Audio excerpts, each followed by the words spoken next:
applications of convolutional neural network in various domains. Okay, so I will begin with two use cases where I have used the convolutional neural networks, and that might give you some insight. And then I will also come to some business use cases of convolutional neural networks where they have been actually implemented in various products. Okay, so let's begin with this manufacturing domain use cases. Okay, so here is basically a problem that I want to describe first of all, where we have used convolutional neural networks. So this is the base of my laptop, which is typically manufactured by some machinist, right? So this is a metallic plate that is machined by a machinist. So one of the problems that is there in this manufacturing domain is when you have this something that you need to manufacture, when you give this to a machinist, what the machinist will do is he will try to recognize what are the different class of features that are there on this part that he needs to fabricate. So there might be holes, there might be slots, there might be keyways, and so these are different manufacturing features that an experienced machinist is looking for. And based upon these features that he has basically identified, he will do what is known as machine and tool selection, which means that in order to fabricate this, he will say that, okay, I know from my experience, 20 years of experience, that I need to be using this class of CNC machine, and also on that specific CNC machine, what specific tool I need to be using, right? There are multiple tools that you can use in a single CNC machine, so you will also pick the specific tool, okay? And this is known as machining feature recognition problem that is typically done by a human, an experienced machinist that is there, right? And now this is a problem that we can also explain easily, right, to common person, because probably you are also doing that in your daily life. And I typically end up using this in example where, let's say, if you are drawing a final figure in a PowerPoint, right? So what you will do when you have a notion of what that final figure looks like, what you do is you try to abstract some basic geometrical features in that final figure that you have in your mind, and you identify that maybe I will need a rectangle, and then I will bring an oval and I will overlap the oval on the rectangle, and that will give me the final figure that I have. So in that setting, what you're doing is you're doing what is known as two-dimensional feature recognition of recognizing rectangles, oval, etc. in the overall feature, and based upon that, you pick the elements that is there in the PowerPoint interface that allows you to create that feature, right? So this is the problem that you do, which is two-dimensional, but machining feature recognition is a three-dimensional version of the same problem where the features are now in 3 dimensions. But they are different than, rectangle and oval. They are known as slots, keyways, and so on, okay?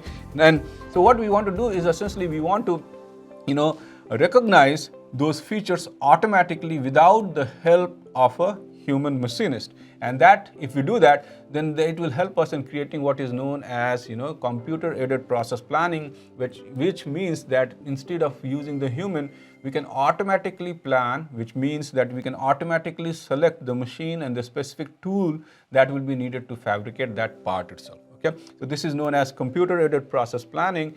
And if we have an automatic, or a computer vision-based detection method which detects the features like keyways, holes, and so on, we will be able to automate the overall process and hopefully automatically select the machine, and we will not need the help of the experienced machinist. Okay, and that's the focus and premise of why we want to do machining feature recognition. Now, one of the things that I want to talk about is specifically with respect to this domain, that typically for images you might have large repositories that you can find on Kaggle and so on, but for this problem specifically we did not have like a large data set of machining feature set, right? And existing 3D models that are there on the Google and other places, they do not have any labels of machining features, right? And manually labeling data is not feasible because we have to use a lot of data to get an high accuracy. So what we did is we basically curated and generated our own data set. So we basically hacked into SolidWorks API and we wrote code where we generated thousands of parts automatically through programming, which has this 24 features that you see. And we came up with this list of features by looking into different literature and publications, because if you and you can find that typically there are more than this, but some of those more are essentially some combination of this basic 24 features that we have. So our problem was, given a CAD model, a three-dimensional part model, we need to recognize this feature inside the overall CAD. So you can think about, similar to the car problem that we discussed, where we are interested in recognizing, the headlight, rear view mirror, tires. We are essentially in this image, we are interested, or in the 3D model, we are interested in recognizing these features that you see on this slide.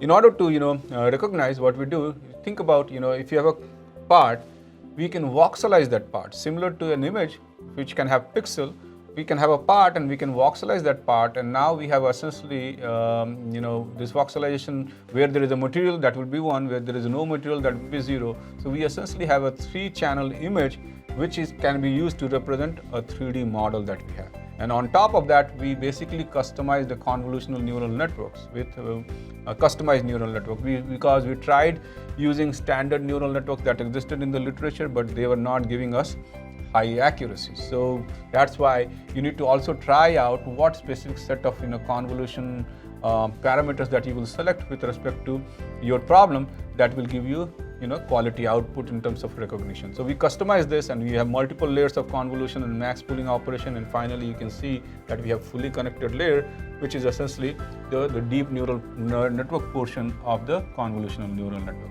And when we applied and when we tuned this overall network, we essentially got a very high accuracy. We got an accuracy of close to 96% of recognition of the features in the part.